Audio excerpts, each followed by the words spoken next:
All opinions and views expressed by the speakers are not representative of views and opinions of RBC Dominion Securities, Inc.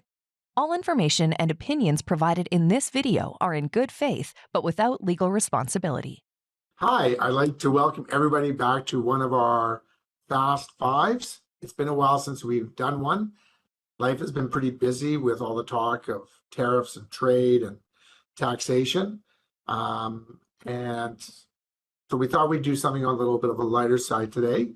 And Rob has graciously got Connor Hrabchak from the Winnipeg Sports Talk show to talk all things Jets. We all love the playoffs. Everybody knows that I had a great time with it. And so this should be a lot of fun. I'll pass it off to Rob. Yeah, sounds good. So thanks so much, Connor, for being with us today. Maybe I'll let you give yourself a bit of an intro there and tell us a bit about what you do. Yeah, thank you so much for having me. I told you before we started that if you ask me anything financial, I'm just going to end this call. So I'm glad we're talking Jets because that is not my game. But I've covered the Jets for Winnipeg Sports Talk for the past 2 seasons now. I just graduated school. I've written for legalcurve.com, which is another big media company here in Winnipeg. So I'm in the sports media business, mainly with Winnipeg Sports Talk, like creating YouTube videos and stuff like that. And yeah, this past season was an absolute dream in terms of covering the Winnipeg Jets. I had such a blast. President's Trophy, the playoffs, being in the building, in the press box for that Game 7 moment. I'm sure we'll talk about all of it, but it was a very fun season, and it's been a very fun past 2 seasons because even my first year covering the team, they were the 4th best team in the league. So thank you guys for having me. I'm excited to talk Jets at any time, but especially so today. Awesome. Yeah, well, thanks for being here. And why don't we just start there with, some general thoughts on, the season, the playoffs, what went right, what went wrong? Yeah, so I mean, you can look at it a couple different ways. The way I look at it, it was an incredible season. I mean, obviously the Winnipeg Jets won their first ever Central Division title, first ever President's Trophy. Those are 2 banners that are going to be going up on opening night next season. Those are real things. Like, those are real accomplishments. Yes, you didn't end up winning the Stanley Cup, but the President's Trophy and a Central Division title is nothing to discard if you're looking at the Winnipeg Jets in this past season. And then you can look at it in the sense of, maybe this was the best chance that this core might have over the next couple of seasons, right? Connor Hrabchak, Mark Scheifele, each 31, 32 years old, getting older, getting to the wrong side of 30 on their careers. Maybe this is the best chance they'll have. And maybe that's something we'll find out over the next couple of years here. But looking back on this season, they gave us so many incredible moments, incredible games. I even in the regular season, the 2 late regular season wins against Dallas were awesome. The overtime winner at home against Washington was an awesome game. Both Washington games, even on the road, they won that one in overtime as well. Like, there were just so many great games throughout the regular season that led to the President's Trophy.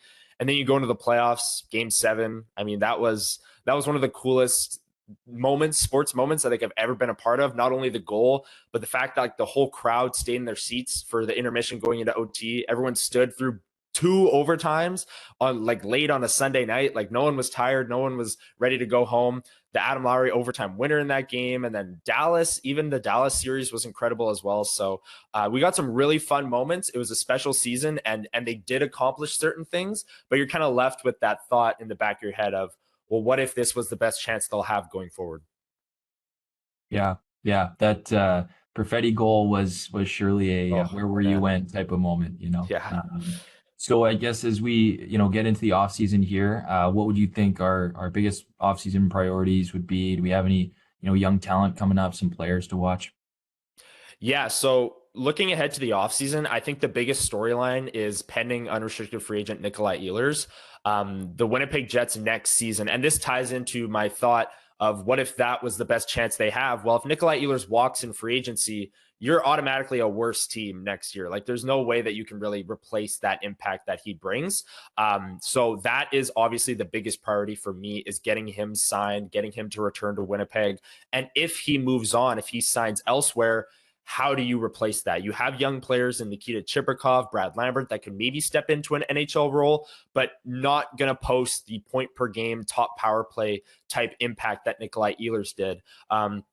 As for restricted free agents, Gabriel Velarde's an RFA, Dylan Sandberg is an RFA. Both of those players played huge roles for the Jets last year. And since they're restricted free agents, the Jets should have no issue negotiating with them and signing them long-term, which I'm a huge Dylan Sandberg fan. I think he's one of the up-and-coming bright spots of last season as well. And I think they should look to sign him long-term. So signing these free agents, and then you look to the draft. And if Nikolai Ehlers isn't going to re-sign with this Winnipeg Jets team, do they keep that first-round pick? Do they trade it maybe for a player to replace that kind of impact? What do they end up doing with that pick? There's a lot of things that are kind of in the air right now because of Nikolai Ehlers' impact and whether or not he's going to be with the team next year. But looking to sign those RFAs into the draft, what do you do with that pick? And then into the summer and training camp, you start looking at the young players on defense as well. Elias Salamonson had an incredible season, was an AHL All-Star in his first AHL season last year. So there are young players that can fill those roles and maybe not have the same impact, but the Jets might have to do it out of necessity if they can't get Ehlers signed, which to me is the number one priority for this offseason. Yeah, fair enough. Okay. And then I guess a little wider, as you look around the league, are there, any bold predictions, any things that we should look for, any milestones? I mean, Ovechkin getting the all-time goals record is pretty hard to surpass, but anything we should be looking for next year? Yeah, that was such an incredible moment. The Ovechkin. I love the fact that he didn't want to do it on an empty netter. Like he could have got it the game before and the net was empty, but he told his coach, "Don't put me on. I want to score it on a goalie." And he scored it on the power play from the left circle one timer. Like that was just classic Ovi, which was pretty awesome. My bold take, and we're recording this Wednesday morning, night one of the Stanley Cup Finals. My bold take for next season is the Edmonton Oilers are back in the Stanley Cup Finals again for the third straight year. So I know this is primarily a Jets audience. They're not going to like that take, but the Oilers have, yeah, there you go. The Oilers have like $13 million in cap space. They only really need to re-sign Evan Bouchard. They're going to bring back McDavid and Draisaitl in their prime. Like, they just ripped through the entire Western Conference as a 3 seed in their division. Like, I don't think the regular season really matters for them. They just destroyed everyone on their way to the Stanley Cup Final this year anyways. The Panthers are going to their third straight Stanley Cup Final right now. So I think as we sit here with one Stanley Cup Final set to start, I'm already picking the Oilers to be back next year, which I know Winnipeggers are rolling their eyes at. Wow. Yeah. Not just Winnipeggers, everybody in Calgary too. Yes, good point. Good point. Calgary's, yeah. So, we're just about to start game one tonight. What do you expect out of game one tonight? Yeah, I think one thing that is flying under the radar when you're looking at the rematch from last year is this year Edmonton has home ice advantage. And last year was so wonky in the sense of Florida goes up 3-0. Edmonton wins 3 straight, and then it brings us to game 7, which is in Florida, and they win by a goal. So it was like not a close series, but as close as you can possibly get. Like Florida was 1 game away from ending it in a sweep, and it ended up being a 1-goal game in game 7. So I do think that home ice advantage is going to play a big role. Edmonton has it this year. We're in game 1. I could see Edmonton getting off to a really fast start in this series, even without Zach Hyman, who's out for the season. They just got Matthias Ekholm back on their blue line. So I picked the Oilers to be in next year's Stanley Cup Finals. I'm also picking them to win this year's Stanley Cup Finals. I think one thing that, a lot of people are also rolling their eyes at a Stanley Cup rematch. It's the same 2 teams from last year. Not a lot of people want to watch the same 2 teams.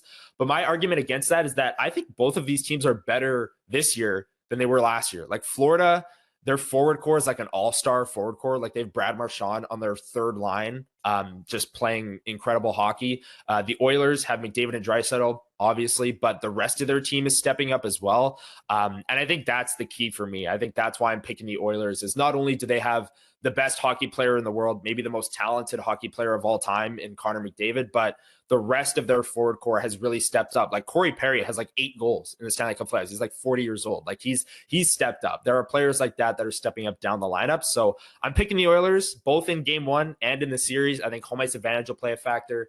And I think Edmonton's depth this year is a lot better than it was last year. Okay. Yeah, I can see that. So you must have met some pretty interesting people interviewing all these sports figures. Who are some people that have surprised you? Who are some of the more interesting people you've met? That's a great question. Like I said off the top, I only have, been covering this Jets team for 2 years, and a lot of the talk around the Jets is how great their culture is. And obviously those 2 years have been the first 2 years of Adam Lowry's captaincy. Every time I've talked to Adam Lowry one-on-one, Josh Morrissey is an assistant captain. These guys, it could be a 5-game losing streak, which there hasn't been many of over these last 2 years, I should say. It could be a long losing streak or whatever. You're talking to these guys one-on-one, they will give you the time of day. They'll give you the respect. Even as a younger person in sports media, they're well-established journalists that I would expect them to give that respect to. But someone like me who's just new on the scene, they're still giving me the time of day. Nino Niederreiter always is a great interview. Dylan DeMello as well. All of these players are a part of that like veteran leadership core. And on a human level, when you're talking to them one-on-one, even though the conversation is about hockey, it's still very much like they respect you. They're giving you the time of day. They're giving you the answers, no matter what's happening on the ice, even if they've lost 4 straight. So those players specifically have always given me the time of day. They're always a great interview. I go to them, honestly, for like leadership pulse check, even in those losing streaks, to see what the vibe is around the team and stuff like that. And then if I can, a little bit of shout out for some of the colleagues I've met, like Mike McIntyre, the Winnipeg Free Press, Murat Atesh from The Athletic. These are journalists that have been around for a long, long time, and they've, shown me along here over these past 2 years as I'm very much learning the industry. I covered my first ever road game this last season. I was in Vancouver, just happened to book the trip.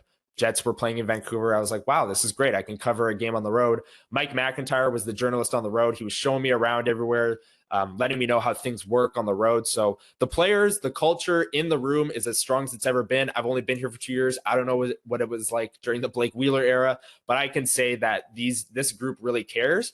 And then my colleagues as well, and the other journalists up there in the press box are very, very respectful as well. Okay. All right. You've done some work with Elliot Friedman at Sportsnet. What's he like? Yeah, so that was one of the pinch me moments this past season. Was we had Elliot Friedman on WST Sunday Live, which is our show every single Sunday at 9 a.m. On Winnipeg Sports Talk. And it was classic Elliot Friedman. Like every video you see, he's so busy. He's on his phone all the time. He joined our show and he was driving. His camera, we were like, why isn't your camera on? And his camera was off and he was driving. You could hear his blinker when he's like switching lanes and like sitting at a turning light as he's like answering questions about the Winnipeg Jets. So it was just classic Elliot Friedman, where he was just so busy. He was driving, but he still had to do this Jets hit from the car. And it was very, very gracious of him to do that and join our show. But he is Canadian sports royalty, no doubt. He's been on Hockey Night in Canada for how many years? He's the hockey insider. He's someone that everyone in this industry looks up to, and to be the biggest hockey insider and be Canadian sports royalty and still join a relatively new up and coming WSC Sunday Live from the car to do a hit, like that just kind of personifies who Elliot Friedman is. He always has time to talk about whoever. This was a playoff episode, so maybe it was a little bit, Canadian team, Jets, number one Canadian team going into the playoffs. That maybe had something to do with it, but we were very gracious that he came on, and even though he was driving, and he does use his blinker. I can confirm that when he's switching lanes, but it was very, very fun to have him on. Nice. That's great. We always like to throw one little curveball question at the end of the episode, things that may not be prepared for. So my big question is, when you look at this team, we talk about some of the draft and develop, out of the people coming up, whether it's Cody Barlow or, who they got back in the McCarty trade, who, was captain of the World Juniors this year, Chibikov you mentioned, which one of those players excites you the most and could be a game breaker for us? Yeah, when you said curveball there, I thought we were going to go in a different direction from the Jets. I started sweating, but I think we're good. Stuck with the Jets. First time on the show, I'm going to be nice to you. Next time, it's going to be tougher. Okay. I'll prepare for next time. No, but the young up and coming players, Braden Yeager was the player that you mentioned there, captain the World Junior team. He is, a lot of these players as well that you mentioned are getting to that age where, like, in the next couple of years, they're going to break into the NHL. So I'm looking at Brayden Yager. How many years have we been talking about the Winnipeg Jets needing a second line center? This guy might be the guy starting not next season, but the season after that. He's probably going to play with the Moose next year, get a full season with the Moose, and then break into the NHL. I mentioned his name earlier. The player I'm really watching for is Elias Salomonsson. He's a right shot defenseman. He was in Sweden the first couple of years after the Jets drafted him as a second round pick. He played with the Moose last year, was an AHL All-Star, played top minutes, top power play, top penalty kill, every situation for the Moose. And he was great as a 20-year-old. So this is someone who there's not a lot of room on the Jets blue line next season, but the season after that, maybe he could be playing a massive role for the Jets. And Scott O'Neill was asked about Salomonsson's development at the end of the season, and he mentioned that we have a role model there for him, and it's Dylan Samberg. And if Elias Salomonsson can become even 80% of what Dylan Samberg is now, that's a win for the Jets. If he can become that shutdown defenseman that can skate really well, move the puck, that would be a massive, massive win for the Jets blue line. So I'm watching Brayden Yager, maybe not for next season, but the season after. Same thing with Elias Salomonsson. I think those two players could be the future of the Winnipeg Jets. Okay, well, I'm putting my money on taking Chibikov, taking Ehlers' spot, and I will not miss all the turnovers at either blue line from Nick Ehlers. Okay, love him. I'll clap for him if he comes back in either a Jet uniform or another opposing player's uniform. But every once in a while we got to make room for these young guys. Yeah, Nikita Chibikov might be the guy that maybe. Again, you're not going to replace Nikolai Ehlers' scoring, I don't think, with a Nikita Chibikov, but he's a player that I think could start next season. The two players I mentioned, Yager and Salomonsson, maybe the season after. This upcoming season in October, opening night, I could see Nikita Chibikov being in the lineup for sure. Cool.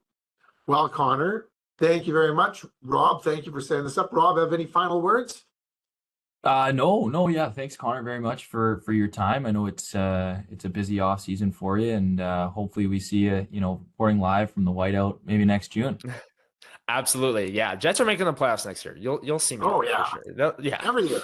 In Connor Hellebuck's prime, they're missing the playoffs? No, come on. No. And next year in the playoffs, he's gonna be heli regular season in the playoffs. I like the way you think. I remain positively predisposed to all of this. Well, thank you guys for having me. This was an absolute blast. I appreciate it. Thanks, Connor. We'll have you back. Awesome. Thank you. All right. Take care, everyone. Thanks, guys. Thanks.